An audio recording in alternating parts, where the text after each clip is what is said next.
Well, it's about that time of year again. It's about deer season, and it's time to start getting ready. We got to get down to the land and do some work, get prepared. So part of that is making sure the four-wheeler trailer is ready to roll. The biggest thing is tires. The second biggest thing is bearings. The bearings can leave you high and dry. A tire, you can change a tire. Bearings, unless you have a spare hub, carry around a spare hub with bearings already packed, and you can just slide it on, and the tools to do that, you're gonna be stranded. So every year, twice a year, what I'll do is I'll jack it up and I'll go ahead and I'll spin the tire. And you'll hear a little bit of noise. This one's got a little bit, but normally if the bearings are starting to go out, it's gonna be a pretty loud noise. You're gonna hear a when it's going around. And you're gonna hear those bearings, they're gonna sound dry. So you gotta keep these things oiled up and lubed up and make sure that you're ready to go. Because last thing you wanna do, leave out at 4 o'clock in the morning, halfway there, stranded on the side of the road. So what I'm gonna do, we gotta take these center caps off and you just rotate it, a little tap with the hammer. Spin around, just kind of slowly work it out. You know, the goal is you don't want it to fall on the ground and get dirt in there. But as you can see, there's still a good bunch of grease in there from last year when I greased them up. But it's time to put a little bit more. We're gonna put some fresh grease in there. And this one, this is a Kaufman trailer. And they make these down in Denton, North Carolina. And this is the first one I bought. The second one was one for the tractor. But the thing I love about these axles is right here is a grease fitting. So you don't have to tear the bearings out and pack the bearings. Pump a bunch of grease in that grease fitting and it puts it right in the bearings. And as I'm pumping it in, I'm gonna spin the tire a little bit and just get it worked in there really good. We're just gonna pump that thing full until it starts coming out all the way around. What you're looking for is for it to come out around the sides. And the grease gun is out. Great. Just perfect.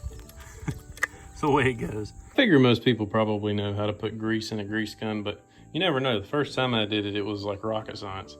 But what you gotta do, gotta make sure you pull your handle down, and then the top just twists off. Comes right off, and this is your tube of grease right here. So you gotta reach down in there. Probably would be better to use a cloth because that's a real sharp edge right there.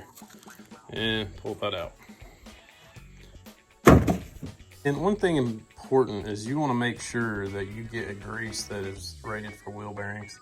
It's normally a higher temperature grease because your wheel bearings get a lot of friction and they'll heat up pretty quick. So you want to make sure you use the right grease.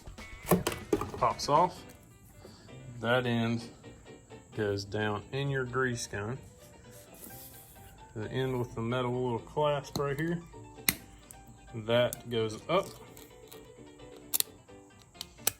And normally you can always tell a wheel bearing grease. It's normally always red. Not all the time, marine is blue, but normally it's always red. We'll screw the cap right back on there. And it's really hard sometimes to get the threads to line up, but just kind of rotate it backwards until you feel it fall in that groove of the threads, and it'll go right in. So now, got to push the release on the bottom here and let that fall back in. This one's pretty hard to do. I don't know if I can do it with one hand. Not. All right, so now I've got that back in and it should be pumping grease. But a lot of times, oh, I'm drip everywhere. A lot of times it will not. And when it won't pump grease and you put a new tube in there and you're just pumping and pumping and pumping and it won't go, there is a screw right here that you have to loosen. And this will let the air out because a lot of times it'll get airlocked. And you loosen that screw up until grease starts squirting out. And I'm not gonna do it all the way because this thing will shoot grease out 100 miles an hour.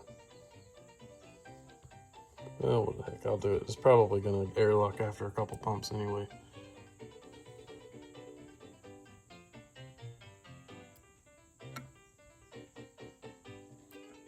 Yep, see grease is coming out. And that wasn't on there. Well, grease came out, and now I'm gonna screw it back in. But most of the time, when you're pumping and it won't pump, that's your problem. You got an airlock up in here. Now I got her filled up. I'm gonna give her a little spin and keep on pumping. All right, and it's still grease fitting, I guess. Probably the end on this gun. This gun's pretty old, but it's starting. There it comes. It's starting to come out around the edges now. So I'm gonna keep until it's all the way out around all the edges, and then we're just gonna put the cap back on. And now all we gotta do is put our cap back on there and give it light taps all the way around.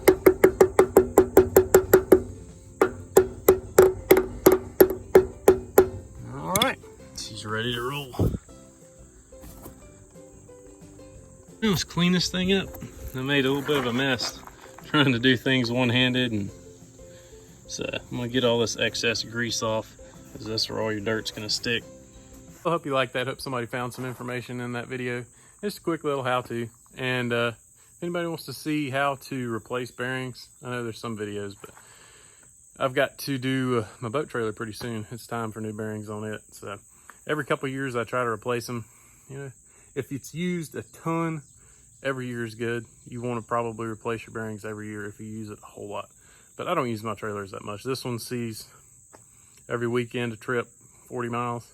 So, but hope everybody liked it, and please subscribe. Those who already have, thank you so much. We'll see you next time.